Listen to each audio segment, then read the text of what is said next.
ومن يضلل فلا هادي له، وأشهد أن لا إله إلا الله وحده لا شريك له، وأشهد أن محمدًا عبده ورسوله أرسله بالهدى ودين الحق ليظهره على الدين كله ولو كره المشركون. أما بعد،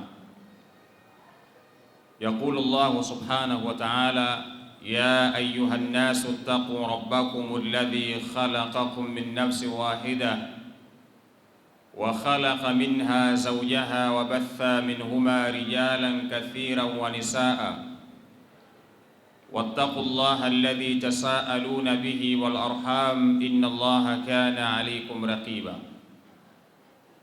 وقال أيضا سبحانه وتعالى: يا أيها الذين آمنوا اتقوا الله وقولوا قولا سديدا يصلح لكم أعمالكم ويغفر لكم ذنوبكم ومن يطع الله ورسوله فقد فاز فوزا عظيما. فإن أحسن الحديث كتاب الله، وخير الهدي هدي محمد صلى الله عليه وآله وسلم، وشر الأمور محدثاتها وكل محدثة بدعة وكل بدعة ضلالة وكل ضلالة في النار. أعاذنا الله منا وإياكم من النار.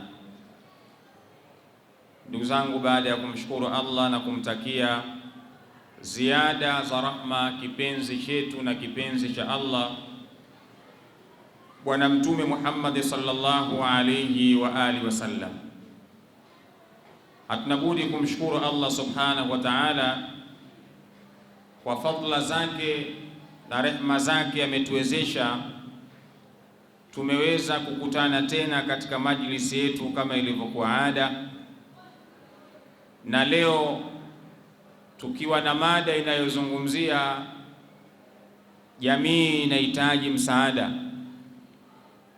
Jamii inahitaji msaada, na mada yetu hii tutaishi na maneno ya mwanafalsafa mmoja aliyekuwa akiitwa Al-Farabi. Alikuwa ni mwanafalsafa ambaye ameishi katika kuitengeneza jamii.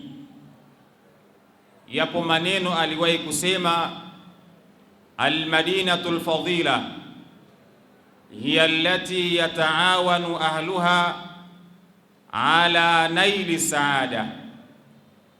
Jamii bora ni ile ambayo inayoshirikiana katika kufikia kheri na mafanikio. Al-madinatul fadila hiya allati yataawanu ahluha ala naili saada. Jamii iliyokuwa bora ni ile ambayo inayoshirikiana katika kufikia kheri na mafanikio.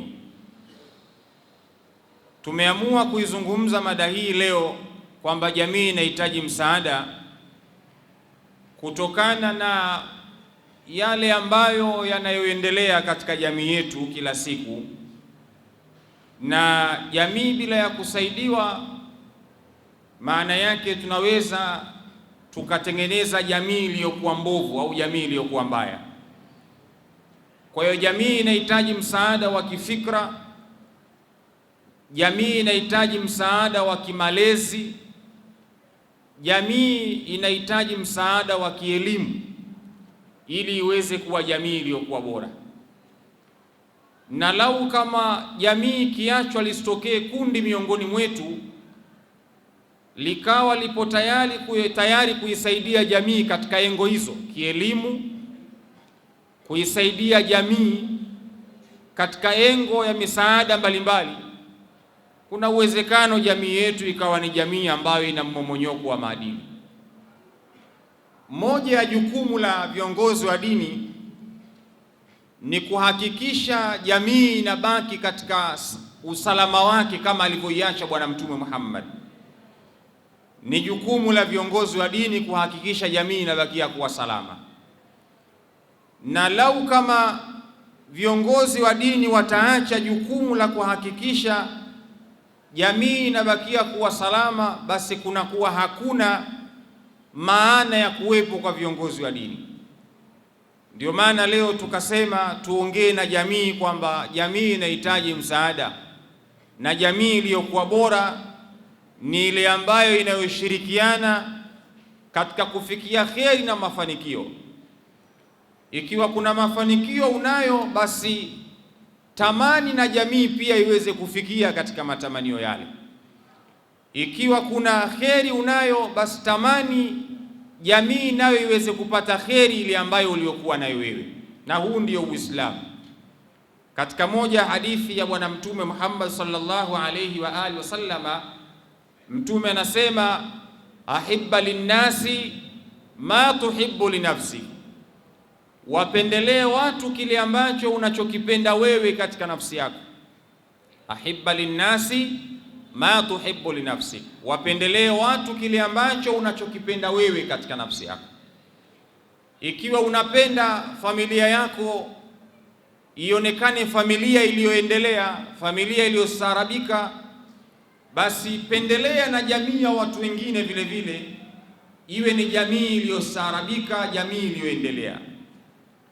Zamani ilikuwa mtoto ni wa jamii nzima, alikuwa analelewa na jamii nzima. Mtoto zamani ilivyokuwa kwamba mtoto akikosea anaweza akachapwa na mtu mwingine njiani akamwadhibu, au jirani akamkuta mtoto anakosea akamwadhibu. Lakini dunia ilipofikia leo kwamba hakuna mwenye uwezo wa kumwadhibu mtoto wa jirani yake, hakuna mwenye uwezo wa kumuonya mtoto akimuona anakosea njiani akaweza kumuonya. Jamii imefikia katika hali kama hiyo.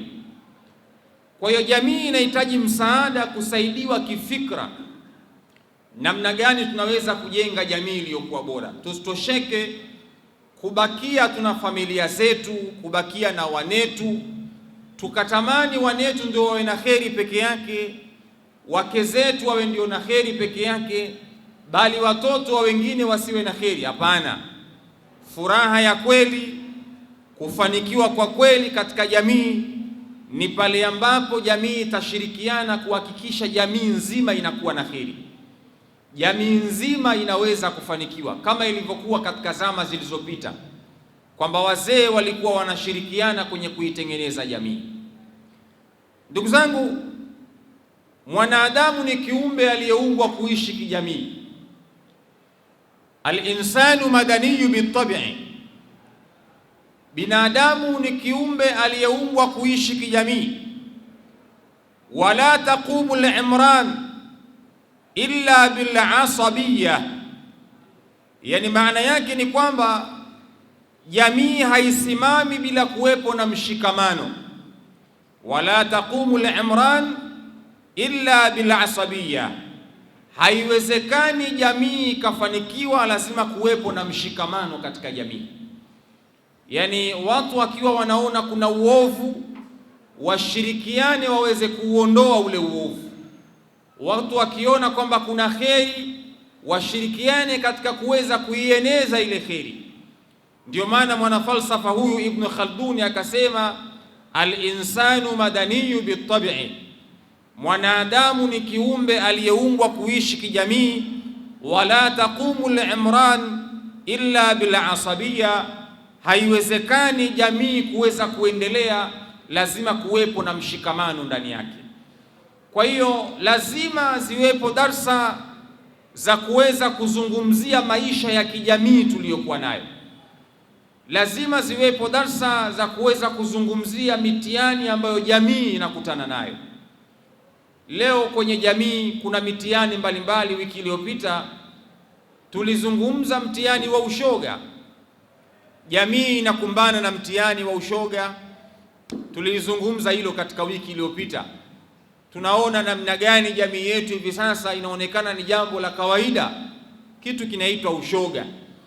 Haya ni madhara yaliyokuwa katika jamii, na siku zote ukiwa dai, ukiwa kiongozi wa kidini, kiongozi wa kijamii, moja ya jukumu ni kuangazia kwamba jamii inapitia changamoto ya aina gani kwa hivi sasa, ili uweze kutafuta solution ya ile changamoto na muweze kuifanyia kazi kuweza kuiondosha kwenye jamii. ili ni jukumu la kiongozi wa dini au dai yoyote. Moja ya jukumu lake ni kuangalia jamii inapitia changamoto ya aina gani kwa hivi sasa. Sasa miongoni mwa changamoto ambazo jamii inapitia kwa hivi sasa ni changamoto ya jambo laitwa ushoga. Tumelizungumza kwa upana, kwa undani wiki iliyopita kitu kinaitwa ushoga, kwamba hivi sasa jamii inakumbana na mtihani kama huo. Bali jamii hivi sasa inakumbana na changamoto ya kitu kinaitwa broken family. Familia zinavunjika, ndoa zinavunjika. Watu wanaoana miaka miwili mitatu, ndoa zinavunjika. Jamii hivi sasa inakumbana na changamoto ya kuvunjika kwa ndoa. Na ndoa ikivunjika, maana yake ni kwamba jamii inakuwa haiwezi kuwa sawasawa, kwa sababu ndoa ndiyo inazalisha jamii. Ndoa ndiyo inazalisha kizazi, inaleta kizazi. Ndoa ndiyo inaweza kutengeneza jamii.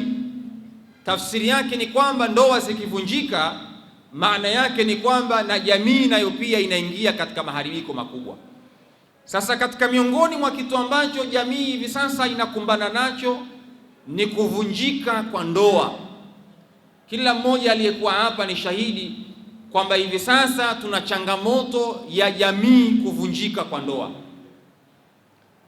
na kila mmoja anapaswa kulaumiwa katika hili. Inawezekana mtu akasema chanzo ni mwanamke, inawezekana kuna mwingine akasema chanzo ni mwanamume, lakini kila mmoja anapaswa kulaumiwa katika hili. Na ndoa zilipokuwa zinavunjika, ndio leo unaona wanaanza kutokea panyarodi mitaani. Leo unaweza ukaona kuna watoto ambao wanaitwa machokoraa mitaani, kwa sababu ni watoto ambao wamekosa malezi ya baba na mama katika jamii. Kwa hiyo jamii inapitia changamoto ya kuvunjika kwa ndoa hivi sasa. Ukienda katika mahakama, talaka zimekuwa nyingi. Ukienda katika mabaraza ya kata, talaka zimekuwa nyingi. Migogoro ya kifamilia imekuwa mingi. Ukienda BAKWATA, migogoro imekuwa ni mingi. Ukienda Zanzibar katika mabaraza ya usuluhishi huko, migogoro ya ndoa imekuwa ni mingi. Yaani jamii imekumbana na kitu kinaitwa kubomoka au kuvunjika kwa ndoa. Hii ni changamoto ambayo jamii inapitia kwa kipindi kama hiki. Sasa nani wa kulaumiwa katika jambo kama hili? Hakuna wa kumlaumu, isipokuwa anayepaswa kulaumiwa ni jamii yenyewe, ndio inapaswa kulaumiwa. Lengo la ndoa, Mwenyezi Mungu ameweka kitu kinaitwa ndoa. Lengo iweze kupatikana nasli, kiweze kupatikana kizazi kupitia kitu kinaitwa ndoa. Lengo la ndoa watu waweze kupata sakina. Wa min ayatihi an khalaqa lakum min anfusikum azwajan litaskunu ilaiha. Malengo ya ndoa, mwanamume aweze kupata utulivu na mwanamke aweze kupata utulivu. Tafsiri yake ni kwamba ndoa ikiwa imevunjika, mwanamume hawezi kupata utulivu wala mwanamke hawezi kupata utulivu. Na ndio maana leo unaona jamii inaingia katika mmomonyoko wa maadili. Kwa hiyo jamii inapitia changamoto ya kitu kinaitwa broken family. Familia zinavunjika kwa kitu kinaitwa ndoa. Na mbaya zaidi, wakati watu wanatengana, tayari wana watoto wawili, tayari wana watoto watatu. Kesi nyingi hivi sasa ni kesi za kuhusu malezi ya watoto. Yaani baba ametengana na mke wake, apeleki huduma kwa mke wake.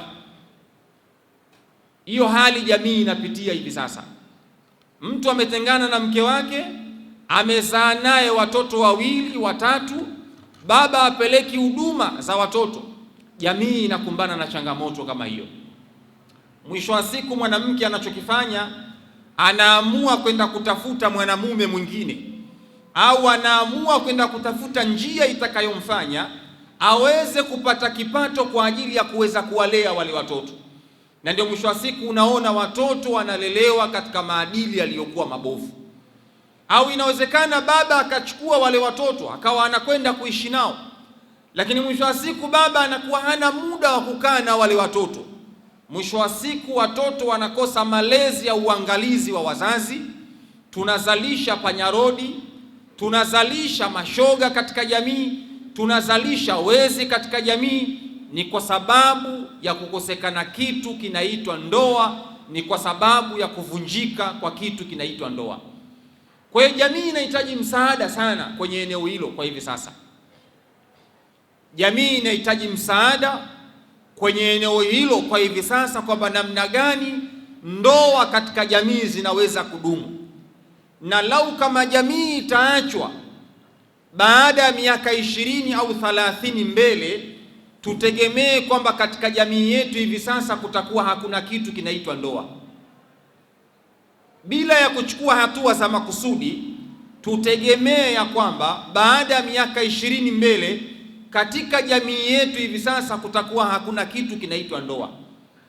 Kama unavyoona hivi sasa, ndoa zimekuwa ni nadra sana katika jamii.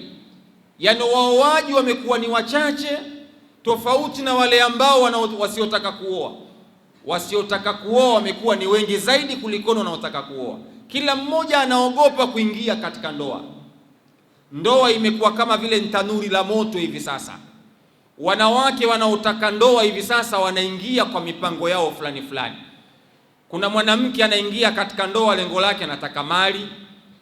Kabla ya kuingia katika ndoa, mapenzi yanakuwepo. Mkishaingia katika ndoa, mkianza kuwa na kiwanja tu, mkijenga nyumba yenu ya chumba kimoja, anataka talaka. Anajua mtaenda mahakamani, mtagawana. Imefikia kiwango hivi sasa jamii imekuwa haitaki kitu kinaitwa ndoa. Jamii hivi sasa imekuwa haitaki kitu kinaitwa ndoa kwa sababu ya mitihani iliyokuwepo katika jamii. Kwa hiyo lazima itafutwe solution ya namna gani ya kuweza kuisaidia jamii ili iweze kuepukana na changamoto ya kitu kinaitwa talaka, iweze kuepukana na changamoto ya kitu kinaitwa broken family, familia kuvunjika katika jamii.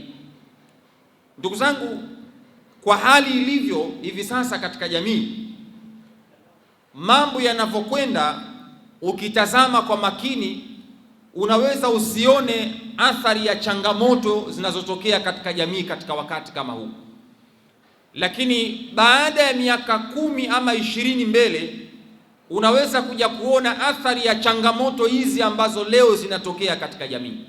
Baada ya miaka 10 mbele, kama unavyoona, walioanza kupandikiza baadhi ya fikra katika jamii ya mambo ya ushoga walianza kidogo kidogo.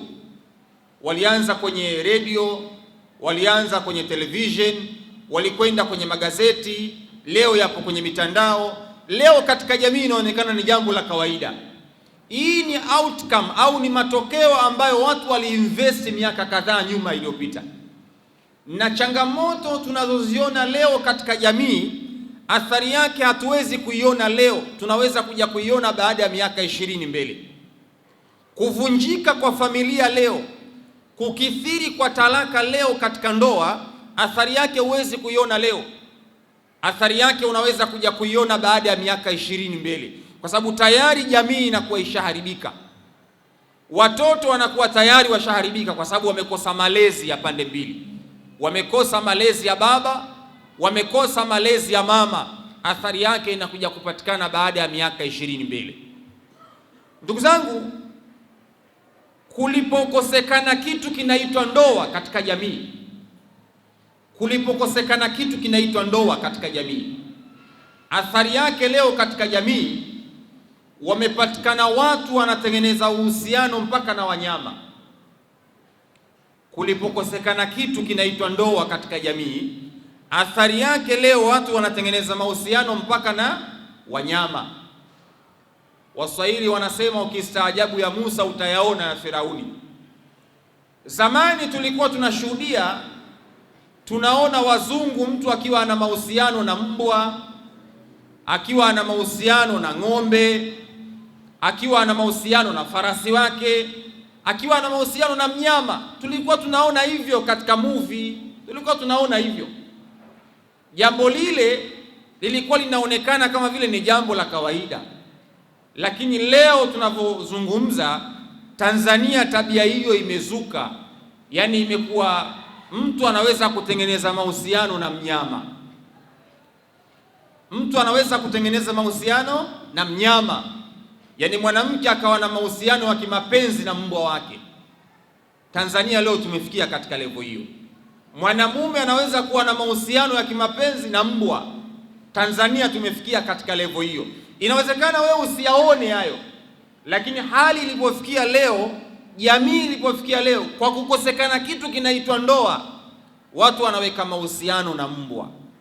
Sasa hili halikuzuka from nowhere, hapana. Ukizitazama zile herufi za LGBTQ, wale ambao wanaohamasisha mapenzi ya jinsia moja, ukitazama zile herufi zina maana yake, lakini mbele ya zile herufi mwishoni kuna plus. Yani maana yake kuna vitu vinaongezeka kadiri ya siku zinavyokwenda, kuna herufi watakuwa wanaziongeza mbele. Ukisema L maana yake lesbians, mapenzi ya jinsia moja baina ya mwanamke na mwanamke. Zamani ilikuwa ni jambo ambalo ukiliona unastaajabu, leo ni jambo la kawaida. Ni chama maalum kile, watu walikianzisha, lengo dunia nzima waone ni jambo la kawaida, kukawa na chama maalum. Kwa hiyo ukiona herufi L maana yake ni lesbians, maana kuna watu wanaingiliana mapenzi ya jinsia moja, wanawake na wanawake, wanaitwa matomboi, wanaitwa matomboi. Zamani ilikuwa kumuona tomboi mtaani ilikuwa nadra. Sasa hivi kukutana na binti aliyevaa mavazi ya kiume kiasi ambacho ukawa unastaajabu, huyu mwanamke au mwanaume, imekuwa ni jambo la kawaida, imekuwa ni jambo la kawaida. Kuna binti mmoja mimi namjua, yule binti maisha yake yote yeye anavaa mavazi ya kiume, maisha yake yote anavaa mavazi ya kiume, na ni mtangazaji katika television. Sasa hivi sio amekuwa jaji kwenye mashindano sio ya music sio na nini, maisha yake yote yeye ni mtu wa kuvaa mavazi ya kiume. Sasa imekuwa haitoshi, imefika kiwango sasa hivi imekuwa ni fashion, wanavaa na kanzu na kofia.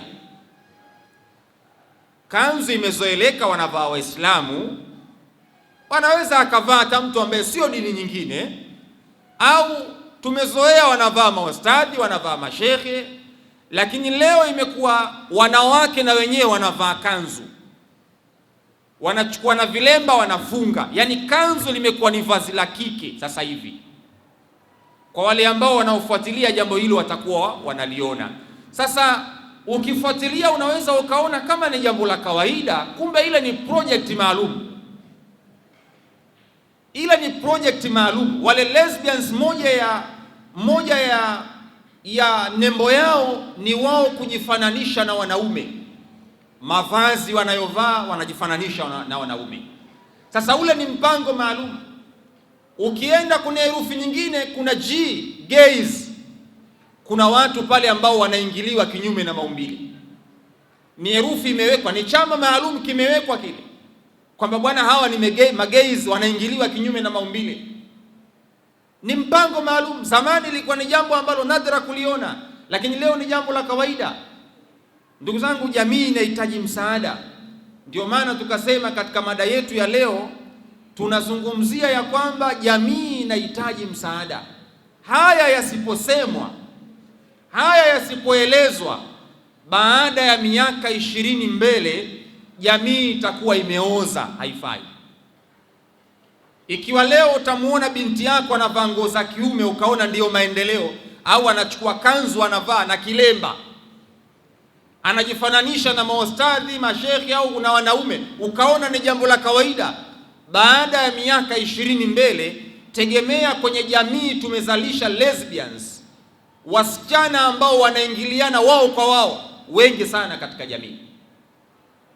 Leo zikikosekana ndoa katika jamii, tutegemee baada ya miaka 30 mbele watazalika lesbians, wasichana ambao wanaitwa matomboi, ambao hawahitaji ndoa bali wao wanahitaji kuoa.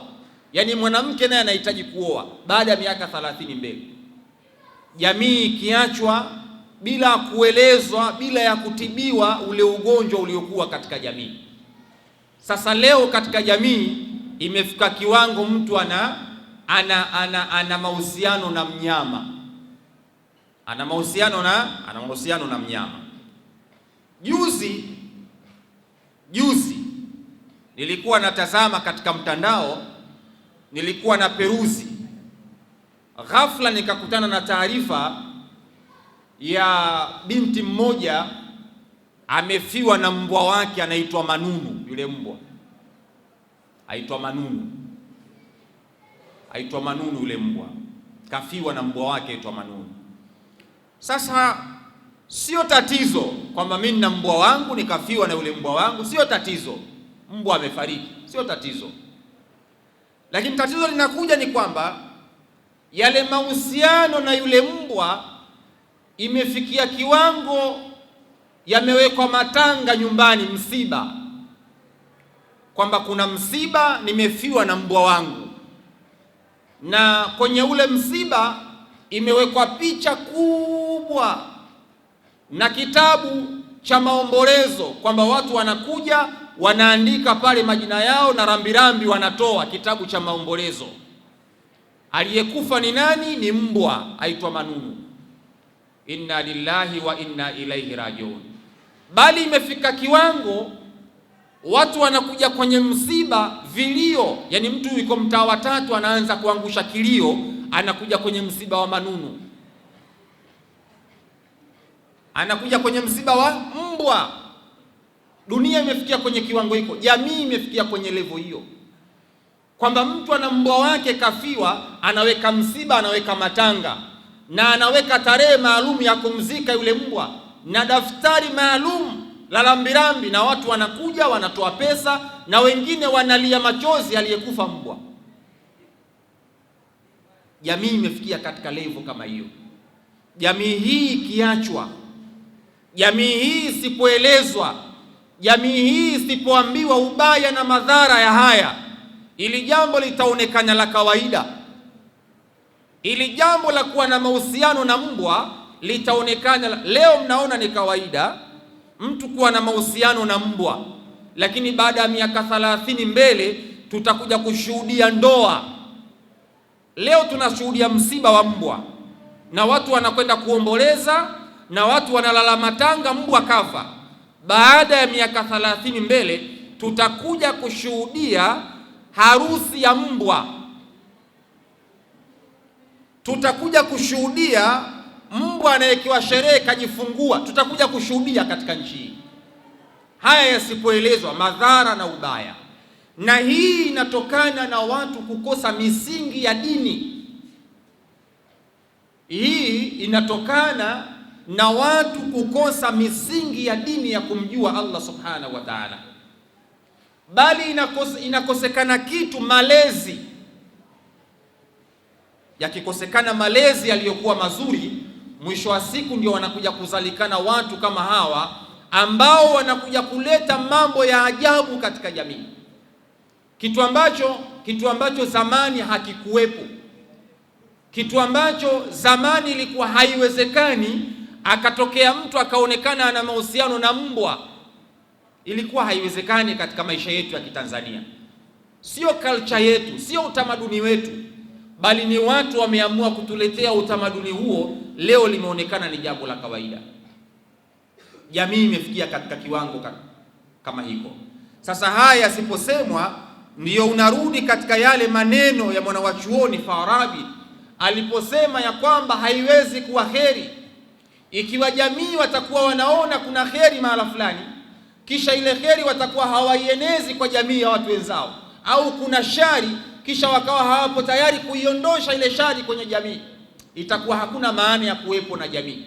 Jamii iliyokuwa bora ni ile ambayo ipo tayari kushare kheri na wenzao, ipo tayari kushare mambo mazuri. Ukiwa unaona ile zuri, share na wenzio. Ikiwa unaona hili ni baya, kataza ule uovu. Katika moja ya sifa ya sisi kuitwa umma bora, sisi Waislamu kuitwa umma bora, ni kwa sababu tunaamrishana mambo yaliyokuwa mema na kukatazana mambo yaliyokuwa maovu. Ndiyo maana tukaitwa ni umma bora, kuntum khaira umma. Mwenyezi Mungu ametuita umma uliokuwa bora. Kwa nini? Ni kwa sababu mnawatoa watu katika uovu na mnawaamrisha watu wafanye mambo yaliyokuwa mazuri. Tukiacha kuyasema haya, kutakuwa hakuna maana ya kuwa na jamii, kutakuwa hakuna maana ya kuwa na viongozi wa dini. Tena ajabu zaidi, wengine wanaokwenda katika matukio kama hayo ni vijana wa Kiislamu, na wanaoyafanya hayo baba zao hawakushuhudiwa wakiwa wanayafanya hayo, bali wengine baba zao ni Waislamu wanaotambulika kwamba hawa ni wazee wa Kiislamu, lakini leo watoto wale wanakuja kuwavua nguo wazee wao kufanya mambo ambayo hayapo katika mila ya Uislamu, bali hayapo katika mila ya Utanzania. Ni kitu ambacho hakipo, bali tunaletewa mambo ambayo tunakuja kupandikiziwa tuone ni jambo la kawaida. Leo ukiingia katika mtandao, yani watu wana comment kwamba mbwa amefariki, anasema inna lillahi wa inna ilaihi rajiun, nitakuja kuleta rambirambi zangu. Yani mtu na yeye ana comment kwenye ile page ya yule msanii ambaye kafiwa na yule mbwa, anasema nitakuja kuleta rambirambi. Kijana wa Kiislamu, na kweli kesho unamuona anakwenda kusaini kitabu cha rambirambi, anatoa mchango wa msiba wa mbwa. Jamii imefikia kwenye kiwango kama hiko. Bali iliwahi kusikika mtu akiwa anaongea anasema kwamba mimi kwenye maisha yangu faraja yangu ninayoiona ni mbwa wangu. Yani hakumuona Allah kuwa ni faraja, hakuona wazazi wake kuwa ni faraja, wala hakuona ndugu zake kuwa ni faraja. Faraja yake anaona ni ule mbwa wake aliyekuwa naye. Jamii imefikia kwenye kiwango kama hiko. Kwa hiyo jamii inaumwa, jamii inahitaji msaada, kusaidiwa. Ikiachwa jamii inapoelekea, hali itakuwa mbaya zaidi. Bwana Mtume Muhammad sallallahu alayhi wa alihi wasallama, katika moja ya vitu ambavyo alivyokuwa anavifanya kwenye maisha yake ni kuhakikisha jamii inaathirika na tabia yake aliyokuwa nayo. Mtume alikuwa akiathiri jamii aliyokuwa nayo kwa tabia zake. Mtume alikuwa anahakikisha jamii aliyokuwa nayo inabakia kuwa salama. Mtume alikuwa hakubali jamii aliyokuwa nayo akiiona inaangamia. Mtume alikuwa hakubali katika hilo, bali mtume alikuwa akipambana. Mtume alikuwa hapati usingizi ikiwa anaona jamii ipo katika mmomonyoko wa maadili. Mtume alikuta jamii ya Makuraishi ipo kwenye hali mbaya, watu walikuwa wakiabudia miungu ya tende, jamii ilikuwa ipo katika hali hiyo. Leo tunashuhudia watu wanafanya mazishi ya mbwa. Mtume alikuta watu wanaabudia tende, mtu ana mungu wa tende. Mtume alihakikisha ile miungu ya tende mwanadamu hawezi kwenda kuabudia. Kwa hiyo mmoja ya kazi aliyokuja nayo mtume ni kuhakikisha anaitoa jamii. Ndiyo maana Allah subhanahu wa ta'ala anasema, laqad manna Allahu 'ala al-mu'minin idh ba'atha fihim rasulan min anfusihim yatlu 'alayhim ayatihi wa yuzakkihim wa yu'allimuhum al-kitaba wal hikma wa in kanu min qablu la fi dhalalin mubin. Wakati wa mtume watu walikuwa katika upotevu wa hali ya juu. Haya mnaoyaona leo, mtume alikuja kuyaondosha haya. Tabia za kinyama zinazoonekana leo, mtume alikuja kuziondosha. Leo watu wanalazimisha kuzirudisha katika jamii. Wasiposema mashekhe, maana yake watakuwa wameacha kazi ya bwana Mtume Muhammad. Wasipoongea mashekhe habari hizi, kutanabaisha jamii, kuwaeleza jamii kwamba jamii ilipofikia sasa, hapana, enough is enough, inatosha. Wallahi, katika moja ya masuhulia makubwa mbele ya Allah subhanahu wa ta'ala ni pale ambapo mashekhe watakapokaa kimya, wakauona uovu kama huu unatokea katika jamii, kisha wao wakaona ni jambo la kawaida. bali imefika kiwango hao waliogewa dhamana, ambao Mtume anasema al-ulama warathatul anbiya, kwamba wanawachuoni ni warithi wa mitume, wao wanafanya kazi ya mitume. Yani kuna mashekhi ambao kuyakemea haya hawawezi. Yani mtu anaona nikiyakemea haya bwana, jamii itanionaje?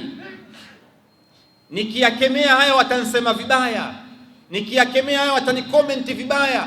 Al-ulama warathatul anbiya, wanawachuoni wamebeba kazi ya mitume, na mitume moja ya kazi yao ni kuinusuru jamii iwe katika ustaarabu uliokuwa mzuri, waende katika njia ya Allah subhanahu wa ta'ala.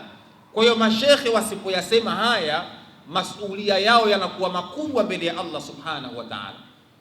Bali kuna baadhi ya mashekhe wengine hao wenye tabia hizi za ajabu za kinyama ndio wamekuwa marafiki zao, ndio mashoga zao. Yani mtu ana urafiki na ndio shoga, yani anashindwa kumwambia, anaona urafiki wangu mimi na huyu utakufa, kwa hiyo anaamua kumwacha. Anamuona anafanya uovu, kumkemea anashindwa, anaogopa kwamba urafiki wangu mimi na huyu utakufa. Shekhe, urafiki wako hauwezi kuwa mzuri baina yako wewe na huyu ikiwa hujamlingania katika kheri. Yani rafiki aliyekuwa mzuri ni yule ambaye anakwambia hili zuri, ili baya, nenda huku pazuri, huku usiende kubaya. Lakini ukiwa na rafiki anafanya mambo ya kiovu na unamuona katika mtandao anafanya mambo ya ajabu, kisha ukakaa kimya, maana yake bado hujatekeleza wajibu wako kama kiongozi wa dini. Jamii inahitaji msaada, jamii inahitaji msaada, na hakuna anayeweza kuitoa jamii katika mtihani huu tuliokuwa nao isipokuwa ni viongozi wa dini. Hawa watoto hawa wanategemea jamii iliyokuwa bora. Ikiwa wataachwa hawa bila ya kutengenezewa mazingira yaliyokuwa sawa sawa, jamii inayofuata itakuwa ni jamii zaidi ya wanyama, zaidi ya kile ambacho tunakishuhudia hivi sasa. Jamii inayokuja, jamii inahitaji msaada. Leo nilikuwa natazama katika mtandao, nimeona kuna mwanamke mmoja katika mtandao, kuna mwanamke mmoja yeye ameamua kujitangaza wazi kabisa, ameamua kujitangaza wazi kabisa kwamba yeye ni lesbian, ni mwanamke ambaye anashiriki mapenzi ya jinsia moja.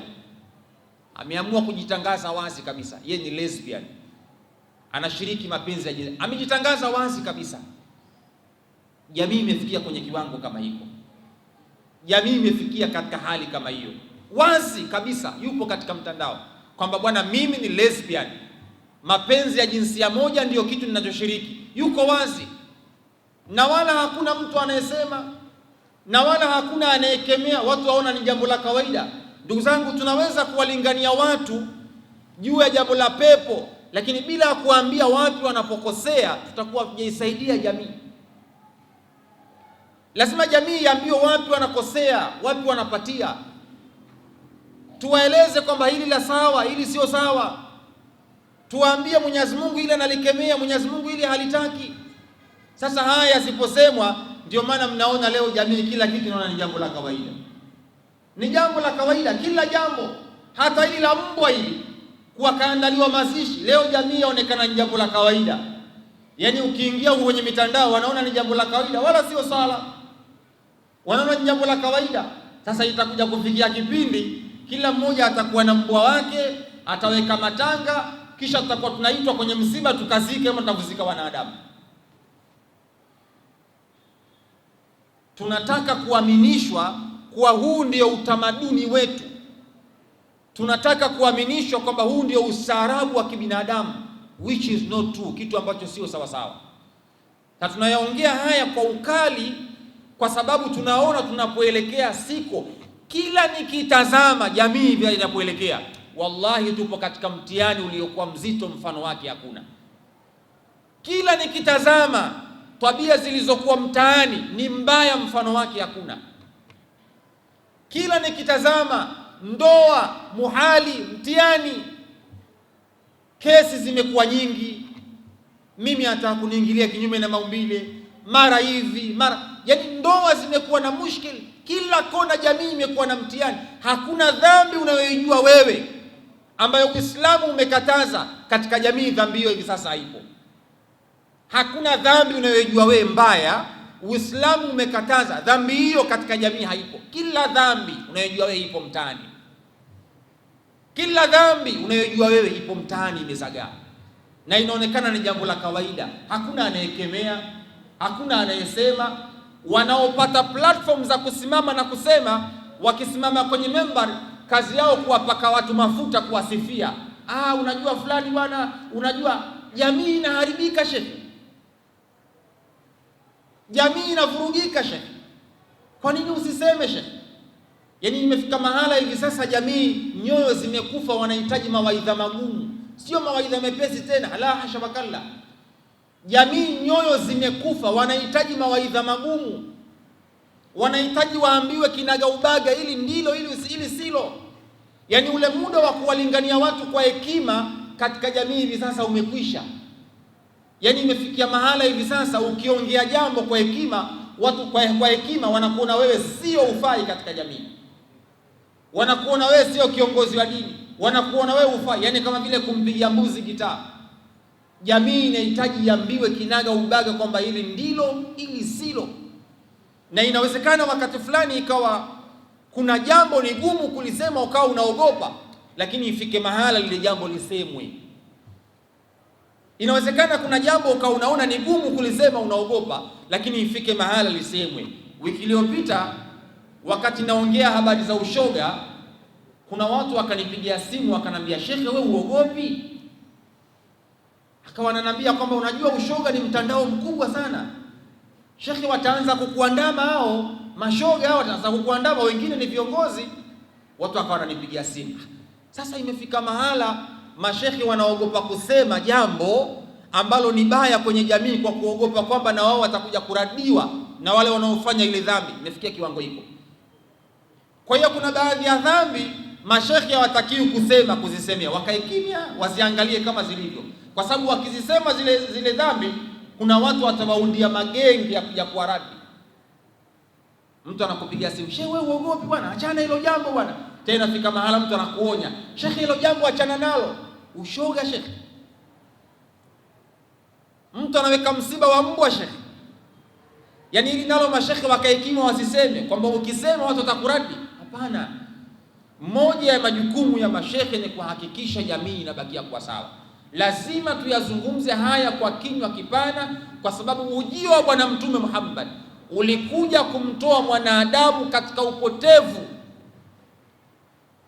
Ujio wa mtume ulikuja kumtoa mwanadamu katika maisha ya kinyama. Leo tunalazimishwa turudi katika maisha ya kinyama. Aina tatahabuni ya jamaa, tunakwenda wapi? Umma huu mtume kauacha ukiwa salama, ukiwa uko vizuri. Leo watu wanatulazimisha turudi enzi zile kabla ya ujio wa mtume. Dhulma imetawala katika jamii. Wakati ule kabla mtume hajaja, ilikuwa wanaume kuoana baina ya mwanaume kwa wanaume ni jambo la kawaida. Ilikuwa hivyo kabla mtume hajaja. Ilikuwa hivyo. Ilikuwa wakati ule kuingilia na kinyume na maumbile ni jambo la kawaida. Ilikuwa hivyo. Wakati ule ilikuwa mwenye nguvu ndio ana haki, wakati huo kabla mtume hajaja. Mtume alipokuja alikuja kuyaondosha yote haya. Ndio maana sisi tukawa ni umma bora kwa sababu ya Bwana Mtume Muhammad sallallahu alayhi wa alihi wasallam. Mtu mmoja aliniuliza swali akanambia, shekhe, sisi dhambi tunazofanya kuna baadhi ya watu waliangamizwa. Kwa mfano wakina Luti waliangamizwa kwa dhambi ya liwati. Liwati waliangamizwa. Leo liwati inafanyika tena, iko wazi mpaka mitandaoni, mpaka uvunguni liwati imeenea. Mbona hatuangamizwi? Mbona hatuangamizwi? Jawabu langu nikamwambia ni kwa sababu ya Bwana Mtume Muhammad. Yaani tunashindwa kuadhibiwa na Allah, na sio kama Mwenyezi Mungu anashindwa kutuadhibu. Mwenyezi Mungu hashindwi kutuadhibu kama alivyoadhibu watu wa kaumi ya Nabii Lut. Anaweza, lakini ma kana Allahu liyu'adhibahum wa anta fihim wa ma kana Allahu mu'adhibahum wa hum yastaghfirun. Mwenyezi Mungu hakuwa ni mwenye kuwaadhibu watu hali ya kuwa mtume yupo kati yao. Yani salama, nusra tunaipata kwa sababu ya bwana mtume Muhammad. Sisi ni umma bora kwa sababu ya mtume. Ndio maana leo mnaona majanga mengi yanatuepuka kwa sababu ya bwana mtume Muhammad. Lakini kimsingi hakuna dhambi tunayofanya watu waliopita ambao hawakuifanya dhambi hiyo. Tunarudi katika unyama ambao mtume alishauondosha. Tunarudi katika hali ambayo sio ya insania, sio ya ubinadamu. Leo dunia kuna watu wanaita ni mashirika ya kupigania haki za binadamu. Yako wapi mashirika ya haki za binadamu ikiwa kuna watu wanaingiliwa kinyume na maumbile? Yako wapi mashirika ya kutetea haki za binadamu?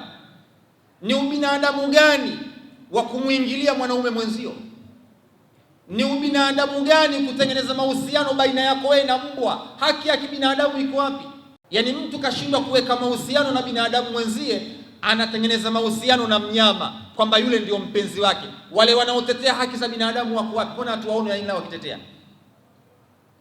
Tulichokuja kugundua sio kutetea haki za binadamu, bali ni watu ambao wamekuja kupokonya haki za wanadamu. Na ndio maana hakuna dini ambayo imekuja kutetea haki ya mwanadamu kama dini ya Uislamu. Hakuna shirika wala hakuna taasisi yoyote duniani iliyokuja kutetea haki za wanadamu kushinda taasisi aliyokuja nayo bwana mtume Muhammad. Taasisi ya Uislamu ndiyo iliyokuja kutetea haki ya mwanamke katika dunia. Taasisi ya Uislamu ndiyo iliyokuja kutetea haki za watoto katika ulimwengu. Taasisi ya Uislamu ndiyo iliyokuja kutetea haki ya mwanadamu. Hakuna shirika lolote, uongo kumfanya mwanadamu awe huru kwamba afanye anavyotaka, sio kutetea haki yake, bali ni kumpokonya haki yake. Unaposema kwamba haki za binadamu, mwanadamu awe huru afanye anavyotaka, ni kumpokonya haki yake. Uhuru wa mwanadamu ni kuwekewa limitation, kuna baadhi ya mambo asiyafanye. Huo ndio uhuru wa mwanadamu. Unaposema kwamba mwanadamu avae anavyotaka, mwanamke anaye avae anavyotaka, mwanamke anatembea uchi barabarani, mwanamke anatembea barabarani, kwamba ndio uhuru wake afanye anavyotaka. Uone unamfananisha na mnyama? Mbuzi anatembea uchi, ng'ombe anatembea uchi, uone unampokonya ubinadamu wake? Ya ayuha nabiyyu qul li azwajik wa banatik wa nisa'il mu'minin yudnina alayhinna min jalabibihinna dhalika adna an yu'rafna fala yu'dhaina. Uislamu unakuja kuonyesha ustaarabu, thamani ya mwanamke, sio kumruhusu atembee uchi. Watu wanatetea haki za binadamu, kila binadamu afanye anavyotaka, awe huru, mwanamke atembee anavyotaka. Umempokonya haki yake. Leo tunalazimisha mashoga wawe na haki. Haki gani? Huyu kaumbwa ni mwanamume, hakuumbwa kuingiliwa, kitendo ambacho hata mbwa hawezi kufanya. Mbwa hawezi kufanya kwa mbwa mwenzie. Leo mnakuja kutuaminisha kwamba ni haki yake mwanadamu afanye anavyotaka. Hakuna taasisi yoyote, hakuna NGO yoyote duniani iliyokuja kumpa haki mwanadamu isipokuwa NGO ya Uislamu, whether watakubali au watakataa, isipokuwa zimeundwa kuja kupokonya haki za wanadamu, sio kutetea, kupokonya haki za wanadamu. Kabla ya Uislamu tulikuwa tunashuhudia wanawake walikuwa hawaingii katika mirathi, walikuwa hawarithi. Uislamu umekuja kumpa haki mwanamke kuingia katika mirathi. Ni nani aliyekuja kumtetea mwanamke kama sio Uislamu?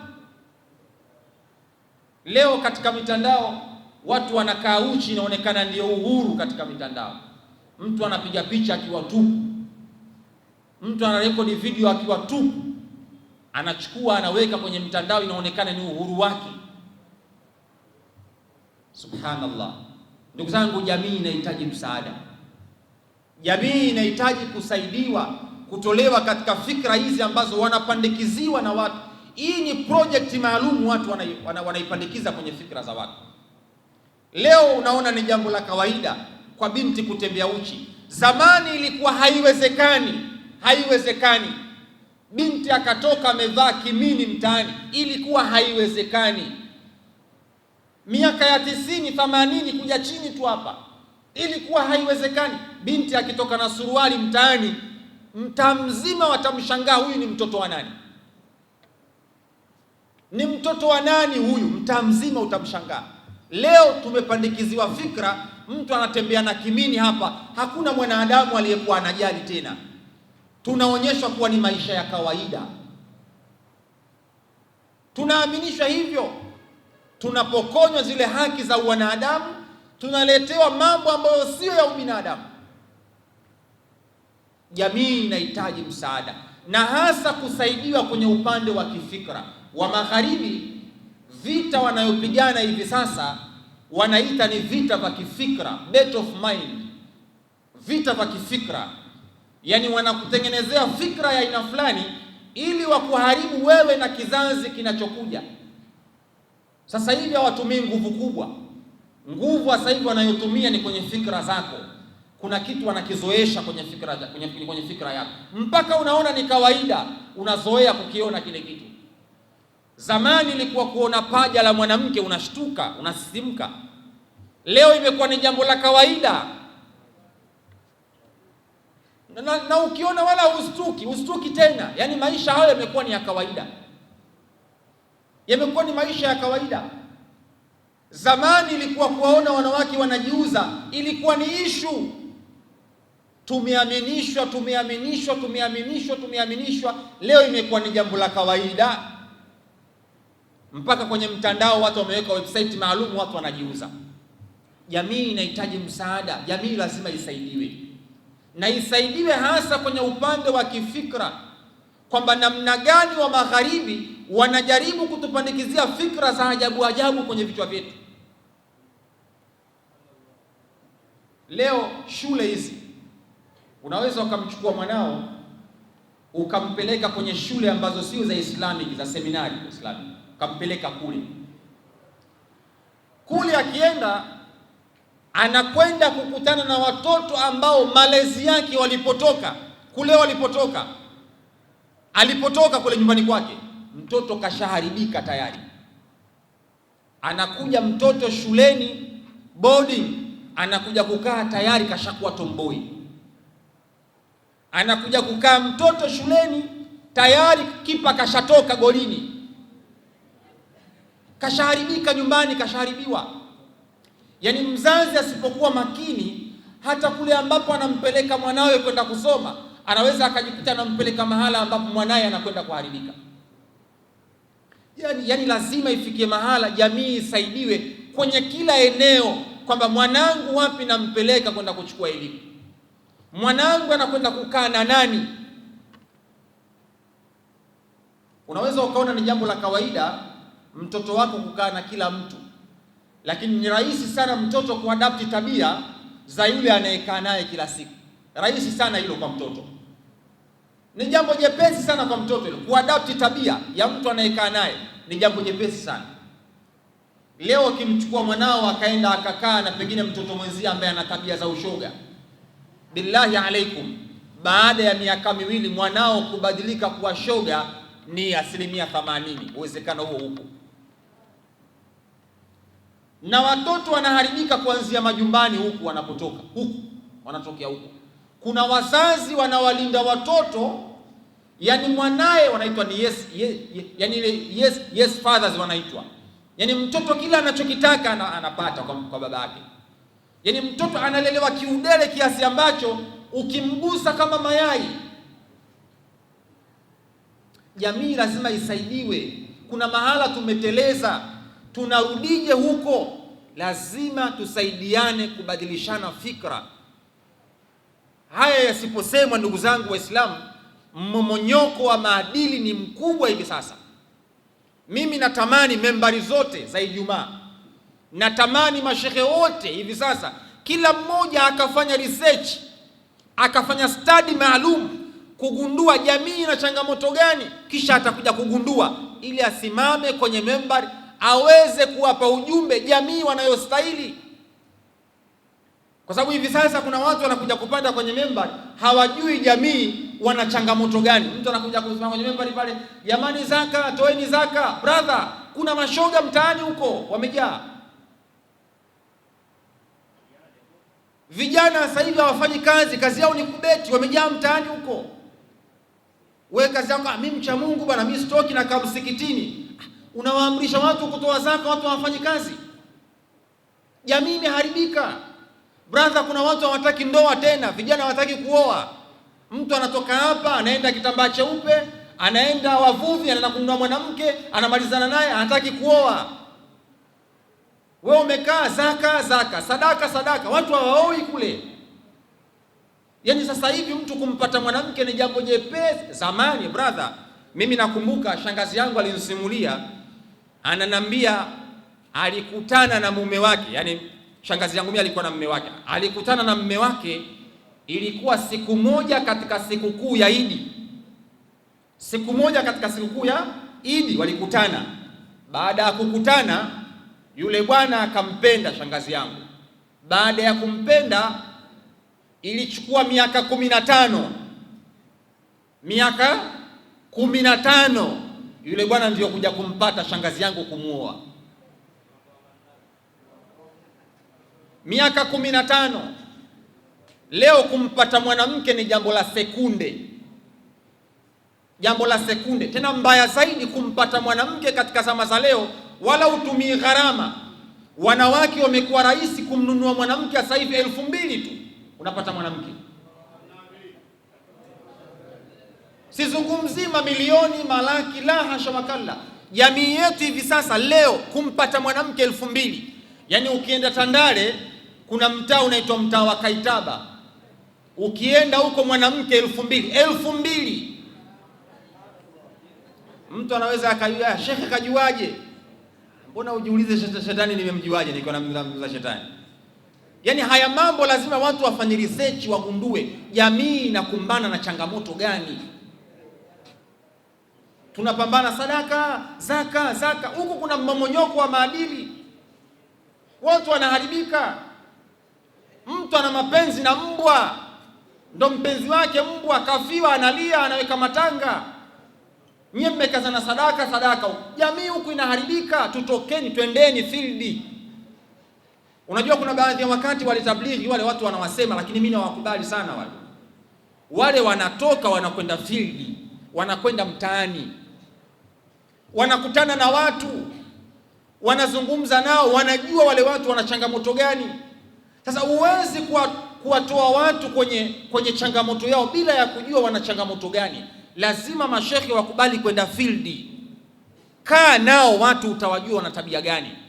Idha kunta fi amrin fakum fihi. Ukiwa katika jambo la kidawa, wewe ni mtu wa da'wa, kuwa ndani ya da'wa yenyewe. Huwezi kutoa da'wa kama hujui watu wana changamoto gani. Ndio maana leo membari nyingi zimekuwa hazileti outcome, zimekosa impact kwa sababu hawaelezwi zile changamoto zao jamii. Mtu anakuja kusali, akimaliza anaambiwa tu bwana sadaka, zaka, anasinzia, akitoka anaondoka. Amekuja hapa ana changamoto fulani inamkabili, haelezi. Jamii inaharibika, haelezi nini afanye, haelezi, anaondoka. Mwisho wa siku tunabomoa jamii. Jamii inahitaji kusaidiwa, na hakuna anayeweza kuisaidia jamii isipokuwa ni viongozi wa dini. Hakuna anayeweza kuisaidia jamii. Mzazi ahakikisha anamlea mwanawe katika mazingira aliyokuwa ya sawasawa. Tusipofanya haya majukumu haya, masulia yetu yatakuwa ni makubwa mbele ya Allah subhanahu wa ta'ala. Tunalo la kumjibu Allah subhanahu wa ta'ala. Wewe fuatilia mada nyingi za mashekhe wanaogopa kuzungumzia ushoga. Fuatilia, wanaogopa kuzungumzia mapenzi ya jinsia moja. Fuatilia, watu wengi sasa hivi wanaogopa kuzungumzia zinaa. Yaani hizi mada ukikaa uzisikii hizi katika masikio ya watu. Fuatilia, mashekhe wengi wanaogopa kuzungumzia kubeti. Kuna watu wanaogopa kuzungumzia mapenzi na wanyama, kama hivi mtu ana mapenzi na mbwa wake ndo mpenzi wake, watu wanaogopa kuzungumza. Yaani kuna mada fulani soft hivi ndio watu wanazungumza hivi. Mabwana, jamii imekufa. Jamii imekufa. Mimi na nyinyi ni mashahidi. Hatuzungumzi haya pengine tunazungumza hadithi za kusadikika, hapana. Tunayazungumza haya kwa sababu mimi tunayaona mtaani, tunayaona. Wewe unaweza ukaona ni jambo la kawaida, lakini mimi nikilitazama jambo nalitazama katika jicho lingine, kwamba hali hii leo ipo hivi. Je, baada ya miaka 10 hali itakuwaje? Kama unavyoona leo watu hawataki kuwapeleka watoto zao madrasa, mimi hili silitazami katika mtazamo huo tu. Natazama baada ya miaka 50, maana yake mashekhi watakuwa hawapo katika nchi hii. Natazama katika jicho hilo, kwamba leo unavyoona jamii haipeleki watoto madrasa, ninachotazama ni kwamba hawa mashekhi waliokuwepo, wakina Sheikh Juma waliokuwepo leo, baada ya miaka 50 hawa hawapo. Kwa sababu Sheikh Juma ukimtafsiri sasa pengine kama kaishi sana miaka yake mingi sana mbele 20, lazima arudishe namba, lazima arudishe. Je, akiondoka kuna nani? Kwa hiyo wakiondoka mashekhe hao baada ya miaka 50 mbele, mashehe hamna katika jamii, Uislamu utaendaje? Kwa hiyo unapotafsiri mambo kwenye jamii, ya tafsiri katika mtazamo mpana. Je, baada ya miaka 50 hali itakuwaje? Haya mnayoyaona leo katika jamii, haya mnayoyaona leo, chukueni haya maneno yangu, na kwa kuwa media hizi zina rekodi vipande hivi, pengine kizazi kinachokuja sio tutakuwa hatupo, lakini kipo kizazi kitakuja kushuhudia haya.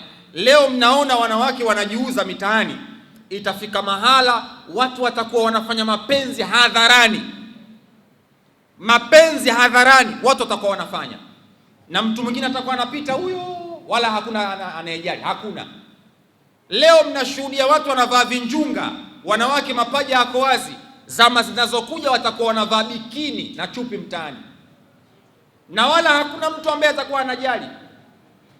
Yaani kila kitu kinakwenda kwa process. Huu ni mchakato, unakwenda mpaka unakaa sawa.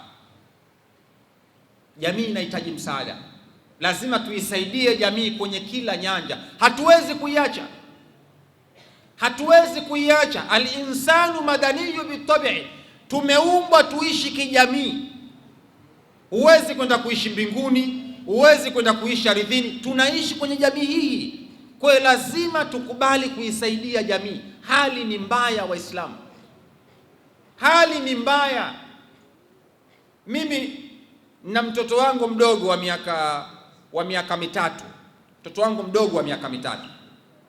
wallahi ukikaa naye mambo ambayo anayokwambia, anavyozungumza, utajua kwamba jamii inahitaji msaada. Mtoto mdogo yupo chekechea, anasoma kindergarten. Ukikaa naye maneno anayokwambia utagundua wazi kwamba jamii inahitaji msaada. Mdogo, miaka mitatu, mdogo. Zama zilizopita mtu ana miaka 10 ana struggle kuongea. Sasa hivi mtoto ana miaka mitatu, kila neno unaolijua wewe analo, kila aina matusi unaoyajua wewe, mtoto wa miaka mitatu matusi anayo. Ndugu zangu, jamii inahitaji msaada, sio ya kuachwa hii jamii. Lazima iambiwe wapi tunapatia na wapi tunakosea. Tukiacha hii jamii, wallahi tumeangamia. Wallahi thumma wallah, tumeangamia. Hivi kwa mfano, leo ndio unakuwa na mke wako anakuwa ndio kama yule msanii ambaye ndio kaeka msiba wa mbwa wake.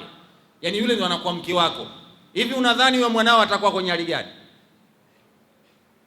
Yule aliyeweka msiba wa mbwa wake kafariki, yule ndo anakuwa mke wako. Hivi unadhani mtoto mtakayemzaa na yule ndiyo mama? Na wataalamu wa malezi wanasema al-ummu hiya madrasatul ula, mama ndiyo shule ya kwanza. Hivi unadhani ndio shule ya kwanza anakuwa ndiyo yule mama wa mwanao, anakuwa yule? Hali ipoje? Jamii imefikia kiwango sasa hivi mpaka wanawake wa kuoa wamekosekana. Yaani wanawake unafanya kutafuta. Jamii imefikia katika hali hiyo. Tusipoyasema haya ndugu zangu Waislamu, jamii imekufa, jamii imeharibika. Imefika kiwango sasa hivi hao vijana tunawasema kwamba wakaoe, imefika hatua sasa hivi na wenyewe hawawezi kufanya lolote mpaka wabusiwe. Yani kijana unamwambia akaoe, hawezi kufanya lolote mpaka abustiwe. Yani jamii inahitaji msaada. Waislamu, hali imekuwa mbaya, jamii inahitaji isaidiwe. Tunayasema haya kwa sababu ya kusaidia, tunagusa yale maeneo muhimu, wapi jamii imeathirika, ili tuweze kurekebisha. Na mimi najua walioharibika na washaharibika, lakini tunawawaza hawa ndio wanakuja. Hawa wakiachwa maana yake tumeharibikiwa. Hawa wakiachwa, Uislamu umekufa. Hawa wakiacha, Tanzania imekufa. Ndio maana leo mnaona kuna kuwa na watu ambao ni rahisi kuweza kuwapenyezea ajenda watu wengine zikaingia kwenye vichwa vyao, kwa sababu wanaamini ni vita ya kifikra. Wewe ukitaka uwawini watu, badilisha fikra zao, badilisha mtazamo wao. Lakini wanaowatarget ni hawa vijana ndio wanaowatarget hao. Sasa hivi utamshawishi Juma aende akaandamane barabarani? Utanishawishi mimi nende nikafanya vurugu barabarani? Uweze kunishawishi kwa sababu najua. Lakini sasa hivi watu wanawatarget hawa. Hiki kizazi Gen Z hiki ndio target. Na ndicho kinachoharibiwa kwenye kila nyanja. Na mitandao imeletwa kwa sababu ya hawa. Target ni hawa. Na kila content inayotumwa kwenye mtandao target ni hawa. Wakiwapata hawa wamefanikiwa, kwa sababu wewe sasa hivi hawawezi kukushawishi. Hivi kuna mtu anaweza kukushawishi sasa hivi una miaka 40 kuingia katika ushoga? Unatafuta nini? Kuna mtu anaweza kukushawishi sasa hivi kwenda kufanya vurugu? Hakuna unachokitafuta, ila target ni hawa. Ndio target. Na ukifuatilia, wallahi mimi naongea vitu kwa sababu nafuatilia, najua.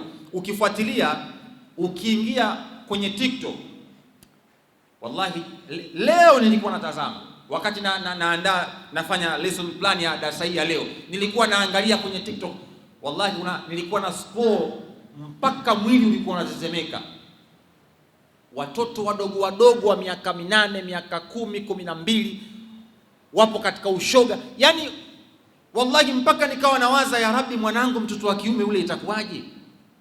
Yani nilikuwa nawaza, nikimwangalia mtoto mdogo nikaanza kumwaza mwanangu. Yani nilikuwa nakosa majibu kwamba dunia inakwenda wapi, jamii inakwenda wapi.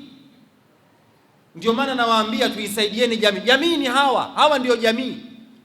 Sisi tushamaliza tayari, hawa tuwasaidieni hawa. Kumvesha mwanao majuba sio ushamba. Kumvesha mwanao majuba, kumvesha akavaa kwa kujisiri sio ushamba. Maana tafsiri ya watu wengi wanadhani mtu akivaa majuba mshamba. Hasha wakalla, sio ushamba. Bali unamfunza mtoto wako wa kike kujua thamani yake, utu wake, value, thamani aliyokuwa nayo. Lakini kuna baadhi ya wazazi, mtu anakaa sebleni, mtoto wake wa kike kavaa kinjunga, mapaja yako wazi, na yeye anacheka, anafurahia. Anatembea mtoto wake wa kike yuko nje, mapaja yako nje, mzazi hasemi chochote, anaona ndio maendeleo.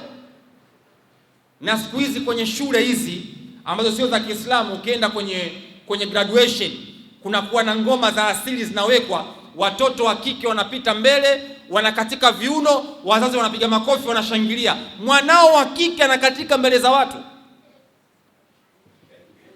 unafurahia, unachekelea. Yani jamii tumeaminishwa vitu vya ajabu. Mimi mtoto wangu nilimwambia, mwalimu mkuu anasoma hizo shule za nani, nilimwambia mtoto wangu mimi hafanyi hiyo graduation yenu. Nilimwambia kwamba mwanangu mimi wa kike hafanyi hiyo graduation yenu. Kama mtafanya fanyeni nyie, lakini mtoto wangu wa kike hawezi kukatiza mbele ya wanaume anakata viuno, haiwezekani. Unajua, unaweza ukaona kama ni jambo la kawaida, lakini yule mtoto anatengenezewa mentality fulani hivi. kesho na kesho kutwa anakuwa haoni tabu kukatiza mbele ya wanaume, haogopi chochote. Zamani ilikuwa mtoto wa kike kukatiza mbele ya wanaume ilikuwa ni issue. Leo mnakaa nyi wawili, mmoja hapa mmoja hapa, mtoto wa kike anakatiza katikati yenu, anakatiza, haofii na wala haogopi. Zamani ilikuwa mtoto wa kike akija kuna wanaume anageuza anarudi. Leo hali ipoje? Utageuza wewe njia, lakini sio yeye. Jamii imefikia katika hali hiyo. Sasa haya tunayazungumza, kila mmoja ajikague katika familia yake na maisha yake anayoishi. Je, wanaishi kwenye mazingira ya aina gani? Wanaishi kwenye hali ya aina gani? Zamani ilikuwa ukitoka shule madrasa, kutoka shule unakwenda madrasa. Leo unatoka shule saa 12 jioni, mtoto wako amegewa homework 8, anaingia saa 12, anatoka saa 12 jioni, amegewa homework 8. Muda wa kusoma dini anaupata wapi? Tunaambiwa elimu. Mbona wale wa zamani na waleo ndio wamekuwa vilaza? Yaani wale watu wa zamani walikuwa wanasoma kuanzia asubuhi mpaka saa 8, alafu wanakwenda madrasa, walikuwa wana akili timamu na hawajaharibika. Leo hawa ambao tunaaminishwa kuwa wanataka elimu asubuhi mpaka saa 12 bado wanakuwa vilaza.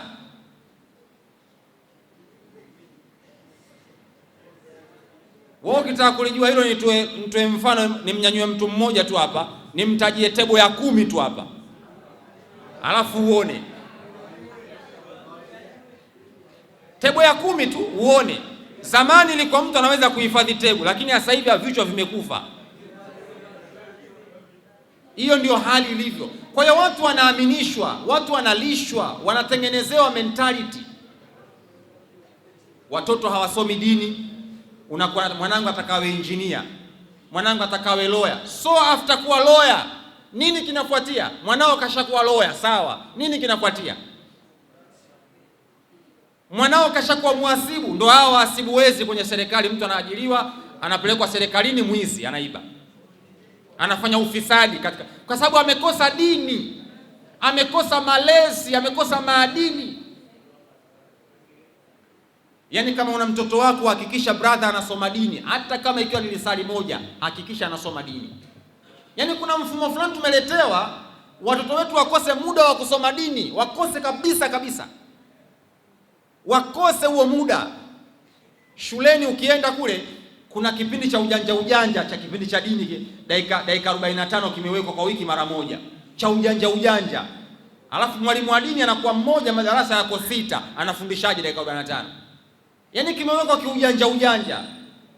Sasa hii haiwezi kuwa sawa sawa. Lazima tukubali kuisaidia jamii, ndugu zangu Waislamu. Lazima. Tukiiacha jamii tumepotea. Tukiiacha jamii tumeharibikiwa. Tutegemee bomu kubwa katika maisha yanayokuja huko mbeleni. Kubwa tutegemee katika maisha yanayokuja huko mbeleni. Litakuja kulipuka, tutakuwa hatuna watoto tena na hali itakuwa mbaya.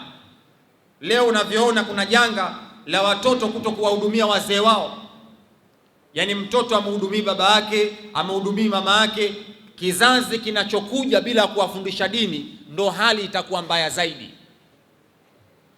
Hali itakuwa mbaya zaidi. Leo unaongea na mwanao akuogopi. Leo una mwanao fanya hivi afanyi, anakukaidi. Zama zinazokuja hali ndio itakuwa mbaya zaidi. Lakini kizazi chetu, na nyinyi mnakumbuka watu wazima, zamani baba yako alikuwa akikwambia jambo, sio kukwambia, alikuwa akifanya unakuwa kashairi, baba akasema nini. Ilikuwa inafika mahala baba akikukata jicho tu, unajua hapa leo kimenuka hapa. Mzee hataki ili jambo. Ilikuwa akija mgeni, mzee akigeuka tu hivi, unajua hapa nyanyuke hapa. Lakini leo anakuja mgeni, mkata jicho mwanao, muangalie kama atanyanyuka. Yaani dunia imefikia hapo. Jamii imefikia hapo. Anakuja mgeni, zamani ilikuwa mtoto hawezi kumparamia mgeni, wala hawezi kumpiga makofi mgeni, kosa la jinai ilikuwa. Leo hali ipoje? Mtoto wangu mimi na wewe, hali ipoje? Mtoto wangu mimi na wewe, hali ipoje? Anakuja mgeni pale, anakula makofi mpaka anaondoka. pigwa makofi na mtoto, yani mtoto usimpige wewe, mwache. Yani watoto aina ya malezi. Hivyo ndivyo jamii imefikia huko leo. Sasa haya yasiposemwa, ndugu zangu Waislamu, jamii itakuwa haiwezi kutengemaa. Jamii inahitaji kusaidiwa, na Mtume alikuja kuitengeneza jamii, kuja kuishepu jamii ikae katika mwenendo uliokuwa sawa sawa. Ndio maana unaona Fatima alikuwa ni binti, alikuwa mzuri, alilelewa kimaadili, alikuwa yuko sawa. Ali alikuwa ni mtu aliyekuwa mzuri, alikuwa jasiri, alikuwa sawa sawa, kwa sababu walilelewa katika mikono ya Mtume Muhammad. Malezi ya Mtume alikuwa ni malezi ya sawa sawa. Sasa malezi yale ndiyo malezi ambayo yatakiwa sisi tuishi. Hatuwezi kufikia 100%, 100%, lakini at least kuna baadhi ya vitu tuchukue kwa Mtume tuweke kwa wanetu, tuchukue kwa Mtume tuweke kwenye familia zetu, angalau pengine tutaweza kuisaidia jamii. Lakini lau kama tukiacha, tukiona ni ushamba, manake leo ukiwa na dini unaonekana ni mshamba, dini unaonekana ni mshamba, dini ukiwa nayo unaonekana ni mshamba. Yani kwa mfano ukiwa unavaa kanzu unaswali, jamaa siku hizi bwana kaishiwa yule, jamaa mshamba, yani unaonekana ni mshamba ukiwa una dini. Lakini unaonekana mjanja kwenye majumba ya starehe, klabu nini, unaonekana ndio mjanja. Hapana brother, ujanja ni kuwa na dini, sio ujanja. Lakini leo jamii inaaminishwa mjanja ni yule ambaye hana dini, yule mwenye dini anaonekana mshamba. Ndio maana leo mtu akienda kuoa mahala aulizwe habari ya dini yake. Mtume anaelekeza mtu akija kuoa, muulizeni kwanza dini yake. Mkiridhika na dini yake na tabia yake, muozesheni. Sasa hivi mtu aulizwi dini wala aulizwi tabia. Sasa hivi watu ukienda kuoa na kuangalia, baba unafanya kazi wapi? Yani swali la kwanza wanaangalia, una begi? Yani kama begi una upewi mke. Jamii imefikia katika hali, yani hawajali dini, wanachoangalia mzigo unao. Mwisho wa siku anaolewa binti yako, anakwenda kule, ndoa haidumu hata miaka, sababu kaolewa na mtu ambaye hana dini, kaolewa na mtu ambaye hana dini. Mimi kuna mtu mmoja niliwahi kumwambia, binti yangu mimi hajafikia umri wa kumuozesha, lakini ukifikia umri wa kumuozesha, yule anataka kuoa, sio mtu umemshenga, sio mshenga. Yani we mwenyewe uje tuonane uso kwa macho. Kipimo cha kwanza kitakuwa ni dini, yani dini yako, kiwango cha dini yako, sio kwa uwe shekhi ustadhi, la, yani una practice yale mambo yako ya Uislamu. Yani uweze kumchukua binti yangu ukampeleka kwako hali ya kuwa wewe uswali. Yani moja ya kigezo cha kukosa mke, mtu akiwa aswali usimpe mke. Yani akija mtu aswali usimpe mke, na sheria ya dini naruhusu. Yani mtu kaja, bwana mimi unaswali, aswali, au unamwona mjanja tu anakuja kuswali kimipango ataka mke, usimpe. Na Uislamu unaruhusu hivyo. Sasa akiwa anakuja mtu, mtazame dini yake. Huyu mtu nampa binti yangu, je, mazingira yake yapoje? Anaweza kwenda kukaa naye katika mazingira ya dini? Usiende ukampa mtu binti yako akarudi binti yako akawa anavaa vinjunga. Umempa mtu binti yako akiwa anavaa hijabu, anarudi binti yako anavaa vinjunga. Mtu akija, jambo la kwanza mtazame. Lakini dunia leo haitazami dini, kwanza wanatazama ana begi. Ndio maana leo inafika mahala mtu ukienda mahala, wewe unafanya kazi gani? Kazi yangu mimi ustadhi wa madrasa. Watu wanaanza kushauriana, atampa nini huyu bwana? Atakula idhaja mwanetu? Yani watu wanaanza kuulizana, atakula idhaja mwanetu? Shekhe, upati mke? Upati mke? Mimi nina ushuhuda wa jambo hilo. Mke upati. Haya tunayoyazungumza sio hadithi za kusadikika. Mke upati. Kwa sababu gani? Anawaza huyu ustadhi wa madrasa huyu, ada ya watoto 200 kwa wiki, watoto wako 80 hivi, 200 mara 80 shilingi ngapi? Ataweza kunihudumia kweli huyu? Shekhe, upati mke? Upati mke. Na kama utampata mke, basi wachache katika Mwenyezi Mungu waliowateua. Lakini wengi wao wanatazama nitaishije, anatazama nitavaaje, maisha yangu yatakuwaje. Ndio dunia leo ilipofikia hapa.